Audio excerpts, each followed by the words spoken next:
Desde México. Hoy tengo el verdadero placer de estar aquí en el podcast con una mujer maravillosa, Frangia Ballesteros. Nació ahí, en México, y tiene una historia impresionante porque hoy está aquí en España por cosas de la vida. Para mí es un verdadero placer estar hoy contigo aquí en el podcast. Bienvenida. Gracias, Cristian. Para mí también. Me emociona muchísimo Mira, poder mira que yo estoy compartir contentísimo que estés este aquí. espacio, sí. Es maravilloso que estés aquí porque eres una artista completa y yo siempre me he preguntado, ¿cómo terminaste en España? Entonces, de verdad que bienvenida, este espacio es totalmente para ti. Gracias por esta oportunidad de darle voz y compartir mi camino. Mira, hay algo por lo que quiero empezar y es, estabas en México. ¿Por qué terminaste aquí en España? Justamente aquí en Madrid.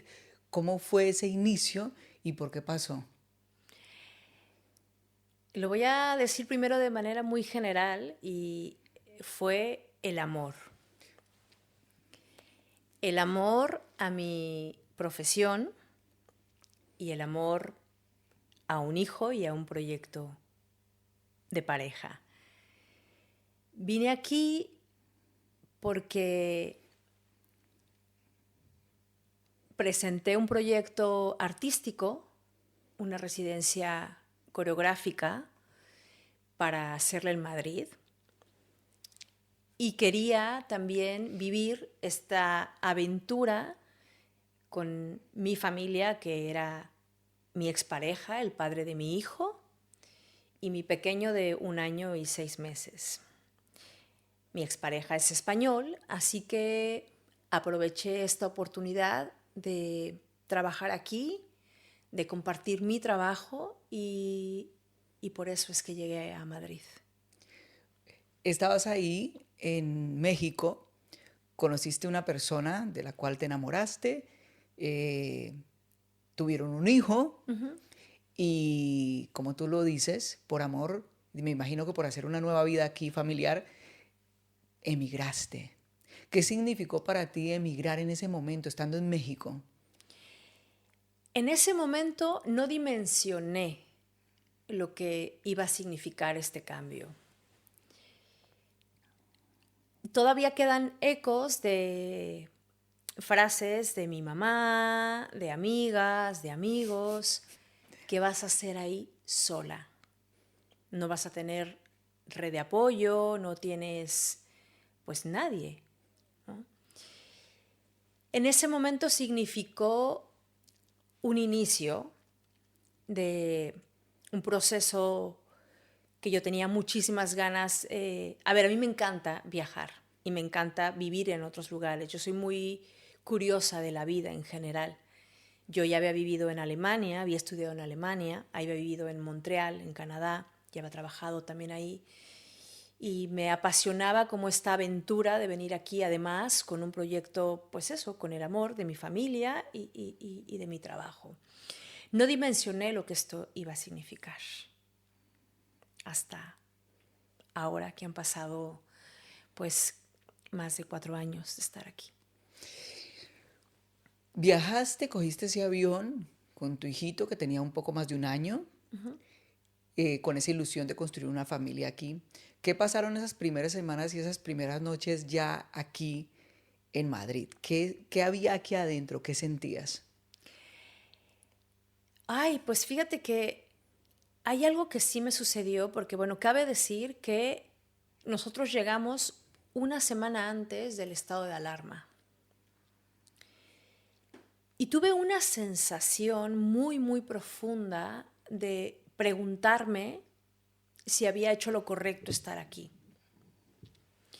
Pero eso fue una pregunta que llegó por una cosa muy intuitiva, ¿sabes? Después tuvo mucho sentido y ha tenido mucho sentido esa pregunta. Me pasó la vida encima, o sea, vivir esto en otro lugar, que he de decir agradecida porque el estado de alarma nos cogió además en un entorno precioso en el norte de España, en un lugar en la naturaleza, pero aún así bueno, pues yo creo que la vida de muchos se paralizó, o sea, digo de todos, ¿no? Pero de cuestionarnos la vida, ¿no? O sea, fue un momento muy catártico, ¿no? Pero también a nivel personal, porque estaba mezclado con un contexto de migración. Estabas ahí en esa finca, llegó, o bueno, esa casa en el campo, llegó la pandemia, te tuviste que quedar ahí recién llegada. ¿Tienes familia aquí, en España? No, no tengo a nadie aquí. ¿Ni un primo, ni nada? No, no tengo a nadie. Ok, Mi hijo y la familia del padre de mi hijo ok. y ya. ¿Qué pasaba a nivel emocional? ¿Que tenías alguna expectativa en ese momento o cómo pasaste la pandemia? La pandemia fue,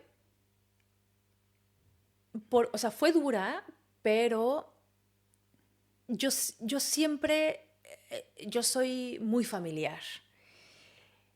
Y mira, me hiciste recordarme algo muy bonito que sucedió en la pandemia, porque yo veía siempre una casa a lo lejos, siempre veía una señora mayor y una niña pequeña como de la edad de mi hijo. Cuando acabó el estado de alarma, eso te lo cuento porque para mí fue como oro en ese momento, que fue un vínculo que hasta el día de hoy lo mantengo. Cuando acabó el estado de alarma y pudimos salir, yo le dije a mi niño, vamos a visitar a esa señora con su nieta, vamos a conocerlas. Y entonces fuimos y me presenté y le dije, oye, mira, yo te he visto desde todo, o sea, este tiempo, ¿no? Del estado de alarma, te he visto ahí y yo soy Frangia, mi niño, soy mexicana, no sé qué. Y Rosy y Oriana, que es la abuelita, ¿no? Es una señora del cántabro de la zona de Comillas. Y hasta el día de hoy se ha vuelto como una abuela para mi hijo y una madre para mí. Entonces, ¿qué significó? Significó darme cuenta de que no iba a tener este vínculo tan estrecho como el que tuve, que tengo con mi madre, Ya. ¿no? Pero siempre busco esos vínculos en mi vida. Entonces, la vida me los ha puesto también, ¿no? Como fue Rosy en su momento, que sigue siendo esta mujer que está tan cerca de mí, me pregunta cómo estoy, mi salud. Y claro, y me di cuenta que iba a ser complejo estar aquí.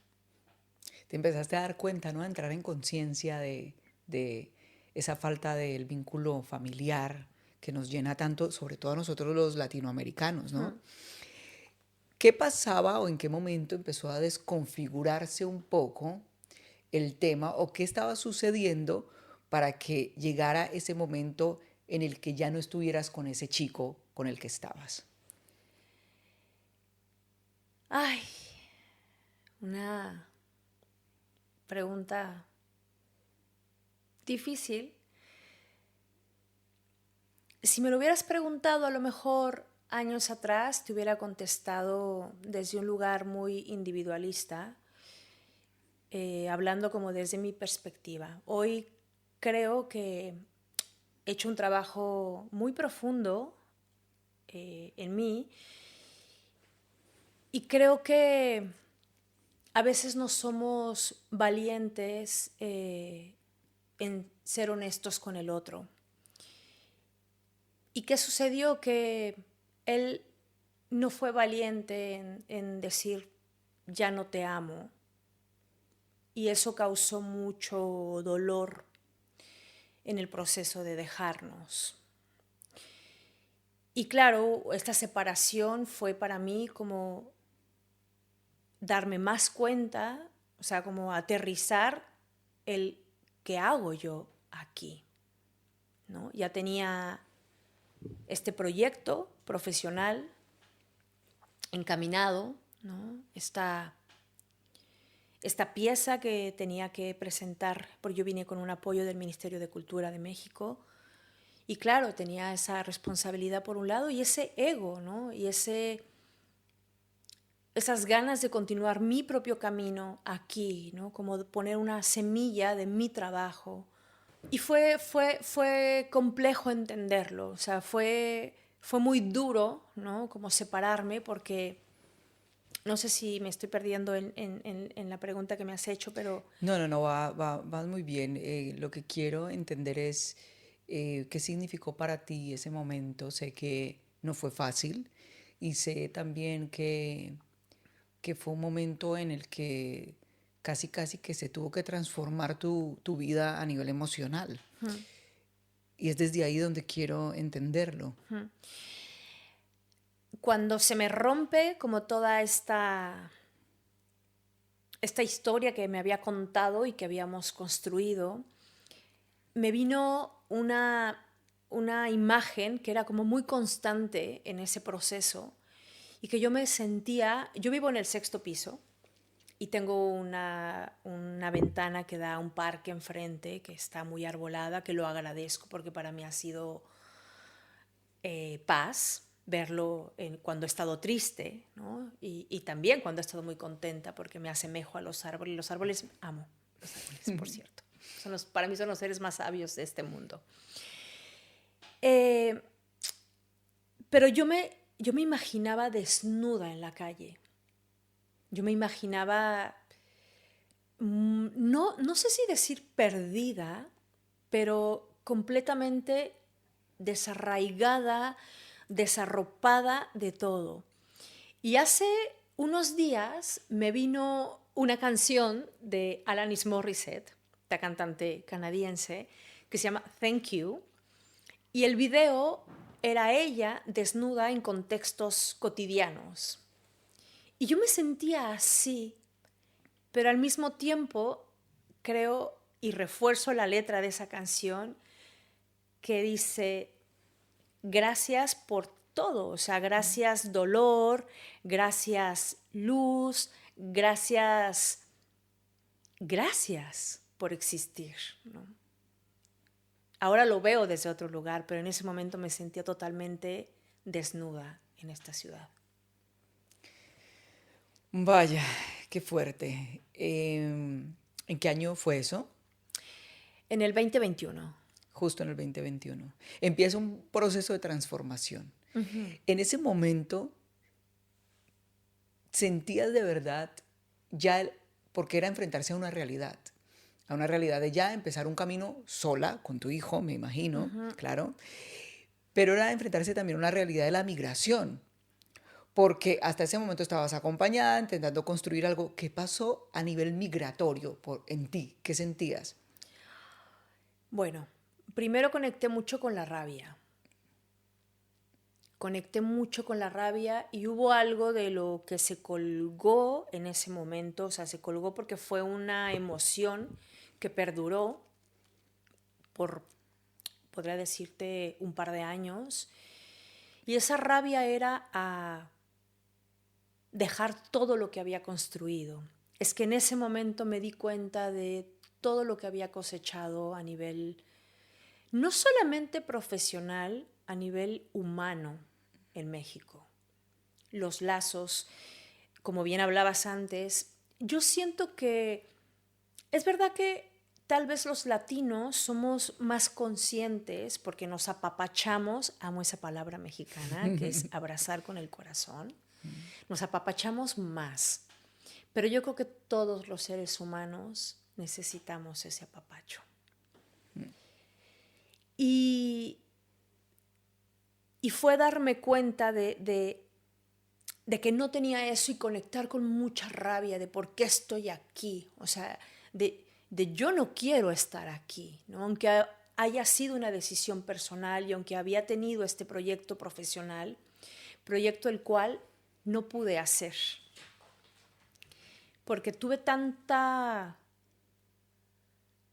impacto de lo que representó separarme, de lo que representó estar aquí sola, conecté con mucha soledad, mucha.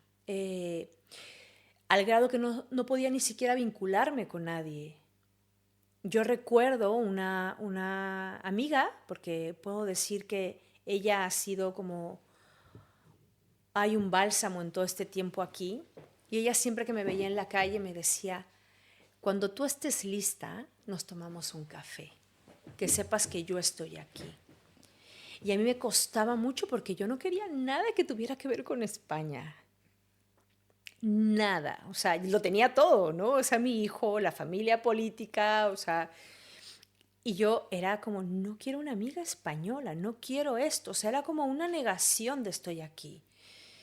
Entonces, fue con lo primero que conecté, con esta rabia y con esto de todo lo que yo he construido. Yo creo que migratoriamente nos pasa mucho de volver a lo que dejamos, ¿no? También hay una canción que dice que uno siempre vuelve al lugar donde amó la vida. Y eso es algo natural. Y hoy vuelvo a ese lugar de una manera como un bálsamo, como una medicina, a mis canciones, a hablar con mis amigas, pero ya no desde un lugar de colgar con mis amigas y ponerme a llorar porque no están presentes, ¿no? Convertí con mi mejor amiga las videollamadas de tomarnos a veces un vinito, de reírnos, de poner música y cantar juntas, de bailar, ¿sabes? Fui transformando esa rabia en un agradecimiento también. Ahora se habla mucho del agradecer, pero para mí se ha sido medicina también agradecer lo que tengo ahí, aunque no esté aquí presencialmente. ¿Qué pasó con tu cuerpo? Porque eres artista, eres bailarina, tienes dentro de ti esta codificación, ¿no? Del movimiento. ¿Qué pasó en ese momento con el cuerpo? Buah, pues mi cuerpo no podía moverse. Yo fui muy afortunada en ese momento, tuve mucho acompañamiento a nivel terapéutico para procesar lo que me estaba sucediendo, pero era una terapia muy verbal. Yo recuerdo que acababa como con la cabeza muy... ¿no? No podía literalmente moverme, ¿no? Empecé a desconectar con mi cuerpo, empecé a subir de peso, no pude hacer mi proyecto artístico que tenía un deadline, o sea, una fecha para entrega. Yo no Claro. podía hacer nada, no podía ensayar, no podía hacer nada que tuviera que ver con el movimiento. Y fue muy duro, fue muy duro, fue muy duro ese tiempo, pero también se volvió un camino de volver a habitarme, de reconstruirme a través de él. Entonces lo que hice fue sumergirme en esa soledad, en el estudio, a nivel práctico de mi cuerpo y a nivel también académico. Me puse a estudiar cómo... Yo quería entender también qué me pasaba, ¿sabes? Porque para mí el cuerpo es esta vasija que contiene todo, aunque no nos demos cuenta, ¿no? Nos habla y no lo escuchamos. Y mi cuerpo ya me hablaba muchísimo y yo no lo estaba escuchando. Entonces fue un proceso de reconstrucción desde lo más primitivo. Para mí la danza siempre ha sido ese lugar primitivo de cómo nos vinculamos con el mundo, cómo canalizamos ciertas emociones, ciertas enfermedades, ¿no? A ver, no sé si por ser mexicana, a lo mejor tú también me puedes entender esta parte. Nosotros tenemos una cosmogonía con lo tribal, con lo ritual, más que con lo tribal, con lo ritual. Y el cuerpo es parte del ritual siempre. El Sí. movimiento es parte del ritual. La danza es parte de ese ritual. Vaya, qué bonito ese camino tuyo de haber encontrado la sanación por medio de habitarte y de entenderlo desde ahí, desde el cuerpo, ¿no? Que es desde donde empieza todo, desde adentro de nosotros. ¿Cómo combinabas esas dos cosas que te pasaban? Porque eran dos cosas, migración, soledad y un momento de soltar y de, digamos que un duelo que estabas viviendo. ¿Cómo hiciste para combinarlo y cómo saliste de ahí para hoy hablar desde el agradecimiento? Que eso es muy importante para la gente porque aquí justamente en Te Escucho, Me Escucho, es muy importante porque nuestro objetivo es justamente ese, encontrar en esas historias las herramientas prácticas, emocionales que nos han ayudado a sanar, a adaptarnos y a prosperar en nuevas tierras, que no es fácil. ¿Cómo lo combinaste? He de contar un poco este proceso. Al principio te digo, con esta rabia hubo mucha reticencia y también hubo como una negación, ¿ok? Entonces en este proceso de volver a mi cuerpo, ¿no? Que por un lado era un proceso muy personal de sanación, claro, yo empecé a decir, esto quiero compartirlo. Esto quiero compartirlo porque para mí ha sido medicina, ¿no? ¿Cómo lo hacía? Lo primero que hice fue, bueno, para mí surgió un concepto que es habitar, ¿no? Y después se extendió a habitar el cuerpo. Para mí habitar es, me encanta esta palabra en inglés que es embrace, que es, no es abrazar solamente, sino es contener. Y creo que habitar significa eso, ¿no? Cuando tú empiezas a habitar tu casa es porque empiezas a ponerle tu sello, empiezas a escoger un cuadro, un color, algo que vaya haciéndolo tuyo. Y desde ahí empecé, ¿no? Empecé a habitar mi propia casa física, ¿no? A llenarla de las cosas que a mí me resonaban, que me conectaban, y al mismo tiempo a través de mi cuerpo. Empecé a moverme, a conectar con este movimiento como un bálsamo. ¿Por qué? Aquí también hubo una cosa importante. Cuando tú migras, hay una necesidad de pertenencia mucho más grande que cuando tú estás ya en un lugar en donde tú ya sabes que perteneces a ese lugar. Tú no necesitas hacer nada para pertenecer.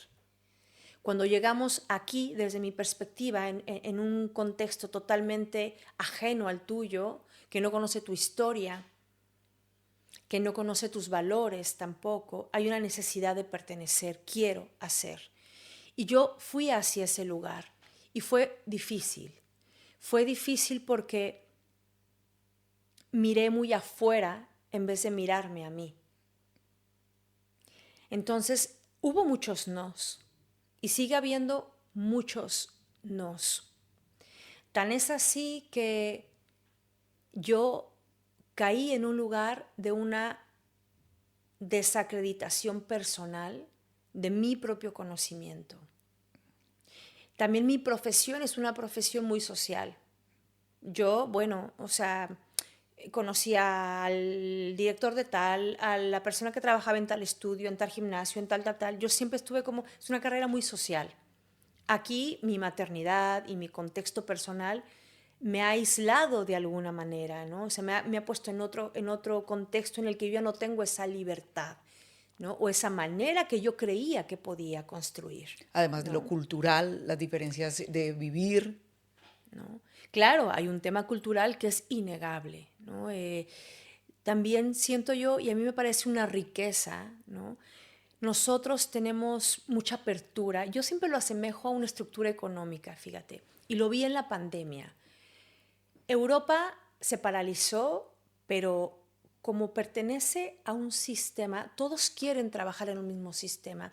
Tú te das cuenta aquí que ser autónomo es muy desafiante. Sí. ¿Por qué? Porque es más fácil pertenecer al sistema. Porque el sistema también te abraza, tienes una sanidad pública, tienes muchos recursos que el propio sistema te da. Quien no puede o quiere pertenecer ahí es muy complejo. ¿Qué pasa a diferencia que yo lo veo, por ejemplo, en mi país, en México? La economía es autosustentable, digo yo. Si tú no sales a vender, no comes. Y eso pasó también en la pandemia. O sea, tú no podías hacer un estado de alarma porque la gente te necesitaba salir a comer.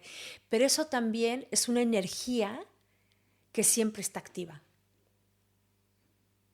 ¿no? Entonces, eso también para mí fue como una confrontación, porque aquí no funciona de esa manera.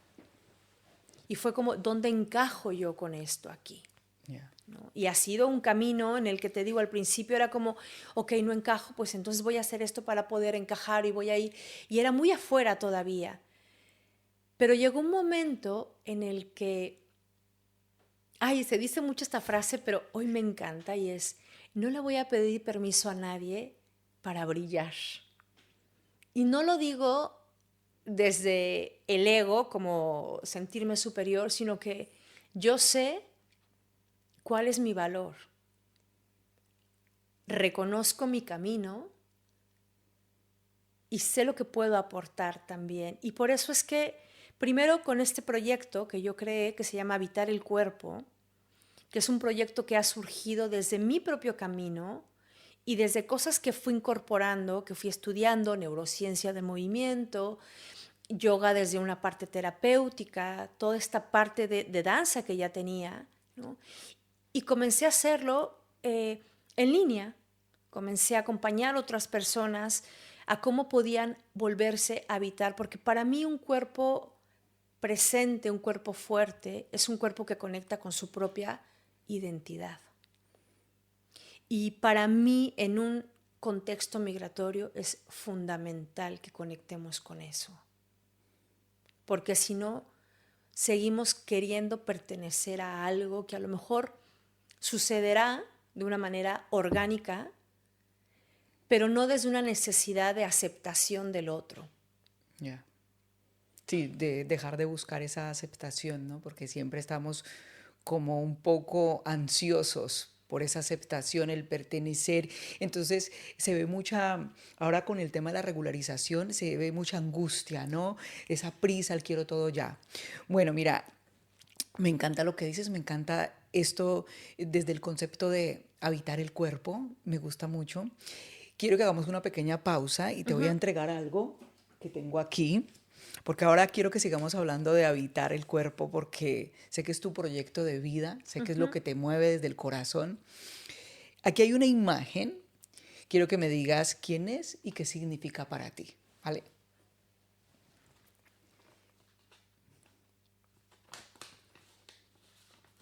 Ay, se pegó. Muévete, eso, muévelo. Uy.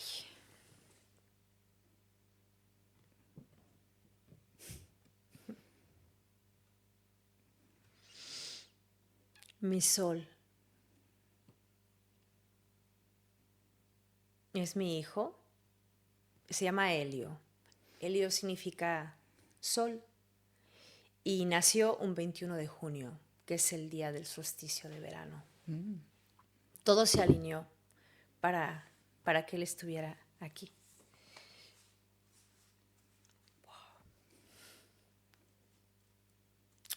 Mi gran maestro.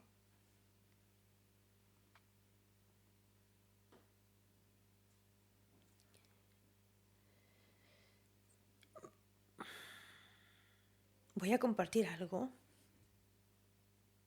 porque hubo un momento en el proceso de sentirme tan desarraigada aquí y yo creo que nos ha pasado, no solo a mí, nos pasa a muchas personas. Y hubo un momento en que pensé que la salida era volver a ese lugar donde había construido a mi país, sola, sin mi hijo, para reconstruirme y volver a mostrarle a mi hijo que sí podía. Y pasó esa idea pasó muchas veces por mi cabeza.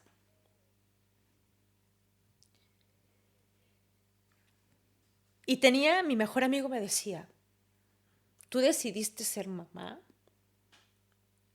y tú tienes, y me lo decía, si tú tienes que estar junto a tu hijo. Y era muy duro también escuchar eso, porque hay una exigencia como de, eres mamá y tienes que hacer tal por tu hijo.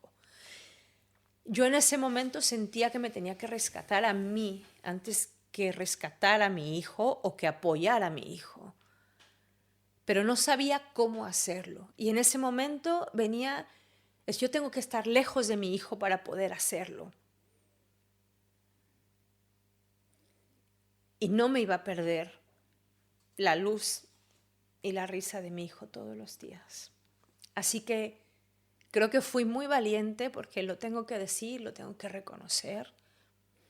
También muy afortunada porque sé que hay historias que son más complejas que la mía, pero yo elegí quedarme junto a mi niño y dejarme también guiar por su luz para reconstruirme. Wow. Wow. Vaya, porque sé conozco tu historia y sé que tú estás aquí en España por tu hijo, Sí, en gran parte. A ver, sí. que ya te encontraste a ti misma, pero en gran parte, claro, quieres disfrutarlo. Sí, no me puedo perder este proceso de ser mamá. Ha sido hermoso. Y sabes una cosa, que no soy la amiga de mi mamá, de mi hijo. O sea, no es que sea su amiga en el sentido, soy su colega, ¿no? Yo no estoy al mismo nivel de mi hijo. Soy su mamá, soy su guía, pero también me dejo guiar por mi hijo. Y eso ha sido maravilloso porque siento que he construido una relación con él tan mágica, tan poderosa, que también este proyecto de habitar el cuerpo resuena en él. Yo quiero que mi hijo vea que podemos ser amorosos con nosotros mismos, que podemos escuchar nuestro cuerpo, que podemos construirnos desde este lugar.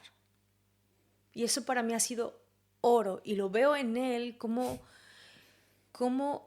sí somos ejemplo de eso, ¿no? Del amor.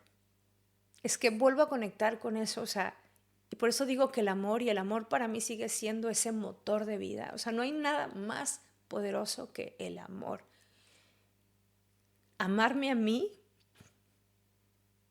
ha sido tan difícil en algún periodo.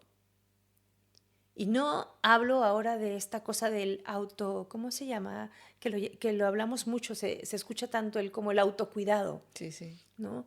Sí, el autocuidado es irte a poner guapa, ¿no? Yo tengo un lema, es que aunque me sienta triste, me ducho y me pongo guapa. Aunque no me sienta guapa un día. Para mí también es una manera, pero aprender a cuidarme desde adentro, amarme realmente, a perdonarme también, ¿sabes? Ha sido muy bonito, a perdonarme que no soy la mamá perfecta, que a veces grito también y que a veces pongo estos límites, como también me los pongo a mí misma. El amor sí es mi motor de vida, porque aunque he tenido una historia muy compleja de vida, he tenido también un ejemplo. Mi mamá es amor. La he visto cómo ha construido lo que ha construido por el amor.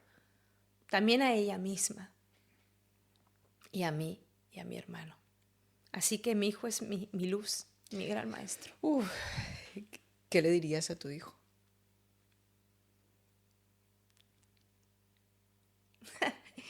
Me voy a copiar una frase que escuché hace poco que me encantó.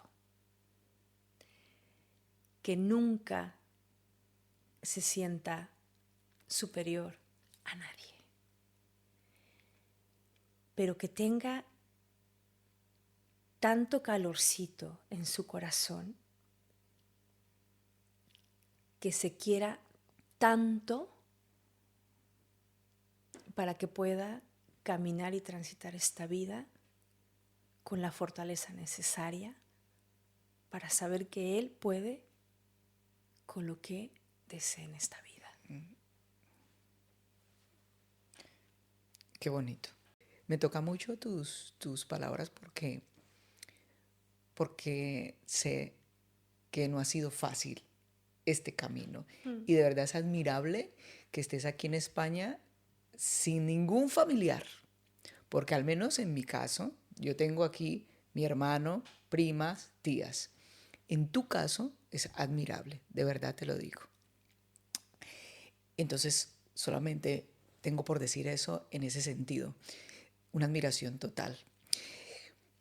Pasando a la familia, ¿quiénes están en México? ¿Con quiénes conectas de vez en cuando? Familia, ¿qué es familia? Tu Porque madre, me imagino. ya. Yo digo ahora que es familia porque Es verdad que ahora se habla de familia. Yo tengo dos tipos de familia. Mi familia nuclear y mi familia que he elegido yo. En México tengo a mi mamá. Es lo único que tengo. Como familia.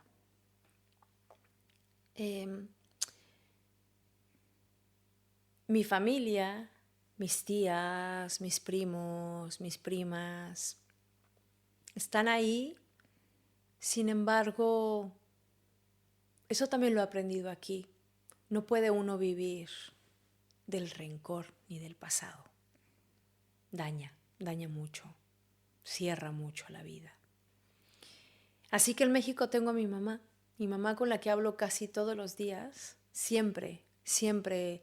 Yo vivo sola desde muy, muy pequeña, desde que tengo 17 años, y mi mamá ha sido, es ancla, esa mejor amiga, aunque es mi mamá. Por eso lo he aprendido con mi vínculo con mi hijo. Así que hablo todos los días con ella, nos contamos cosas. Ya no hay los domingos de ir a desayunar, pero hay las videollamadas. ¿Cómo se llama? Evelyn. Evelyn. Vaya, qué lindo nombre. Uy. Ahora quiero que toquemos un tema muy importante y es habitar el cuerpo. Es tu proyecto, algo que tienes aquí en el corazón. Sé que durante muchos años estuviste siendo asesora de artistas aquí en España, apoyada desde México, que por supuesto yo me imagino que tienes también mucho agradecimiento con México, que te ha apoyado a nivel económico con tus proyectos y tus cosas. ¿Qué es ese proyecto tan maravilloso que se llama Habitar el Cuerpo? Ya más o menos nos has dado unas indicaciones de qué significa, pero para que la gente lo conozca, ¿cómo podemos acceder? Y no solamente acceder, sino entender qué es habitar el cuerpo desde tu proyecto de vida. Ya. Bueno, habitar el cuerpo, te digo, surgió desde un camino muy, muy, muy personal de mi propia experiencia de entender qué me estaba pasando a nivel emocional y escucharlo. Así que habitar el cuerpo se volvió como una oportunidad para acompañar a otras personas en su camino de bienestar a través del movimiento. Para mí todo es movimiento, para mí todo es una coreografía, ¿no? El movimiento incluso, o sea, de los árboles, de los pájaros, toda la vida es movimiento, siempre estamos en continuo movimiento. Y la vida sedentaria que hoy llevamos, se nos ha olvidado eso. Se nos ha olvidado que no necesitamos el gimnasio para movernos, que no necesitamos ir a un lugar para pertenecer y hacer, que podemos hacerlo desde cualquier lugar y que eso da tanta paz. Es que yo, por ejemplo, cuando me muevo o cuando acompaño a otras personas en mis prácticas, las veo como están más presentes, más vivas, más fuertes. Entonces, mi proyecto va enfocado a acompañar procesos de personas que deseen vivir una vida longeva en fortaleza y en equilibrio. Y algo muy importante que para mí es en elegancia. Para mí la elegancia no es una cosa banal. La elegancia es la belleza, porque todo también es bello. Y lo primero que tendría que ser algo bello es cómo nos vemos a nosotros mismos. Sí, desde el interior, ¿no? Así es. Sí, porque así cuando es. hablamos de elegancia está muy relacionada con la belleza física, Así ¿no? es. Así es. Es una actitud ante la vida, es un estilo de vida. Habitar el cuerpo es un estilo de vida. Qué bien. Voy a dejar aquí abajo las redes sociales tuyas para que la gente se entere de habitar el cuerpo. Y soy muy consciente de que el cuerpo somatiza todo. Tú y yo sí que sabemos de eso porque todo lo llevamos al cuerpo. Así es. Entonces eso que nos pasa por dentro y esas emociones las llevamos a lo físico, ¿no? Muy lindo tu proyecto, me gusta mucho. Y sí me gustaría que nos dijeras a toda la comunidad de Te Escucho, Me Escucho, unas herramientas, además de, ya nos has dado varias, pero un mensaje final para todos esos inmigrantes, no solamente los que están aquí, sino los que están también ahí pensando en salir. ¿Qué les dirías para que sea un poco más llevadero todo este proceso que toma toda la vida, ¿no? Uy, yo algo que diría principalmente, no conectemos con la soledad, no nos aislemos. Es importante hacer red. Y red puede ser una sola persona. No es desde un lugar de querer pertenecer, pero la soledad llevada así es muy fuerte. Hay que abrirnos. Y hay que querernos, como se lo digo a mi niño, hay que querernos tanto, tanto, tanto para saber que podemos con esto y con lo que venga.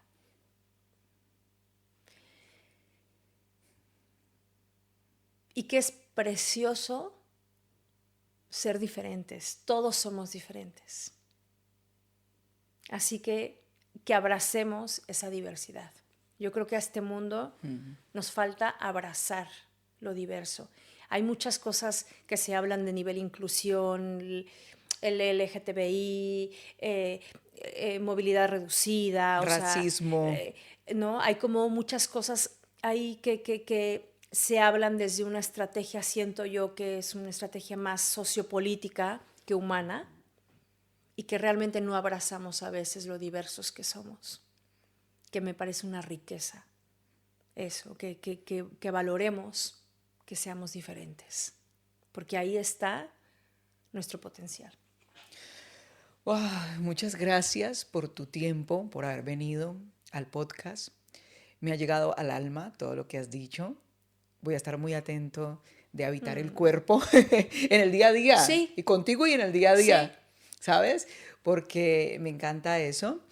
Y eres la primer mexicana aquí en el podcast, así que está presente México aquí con nosotros.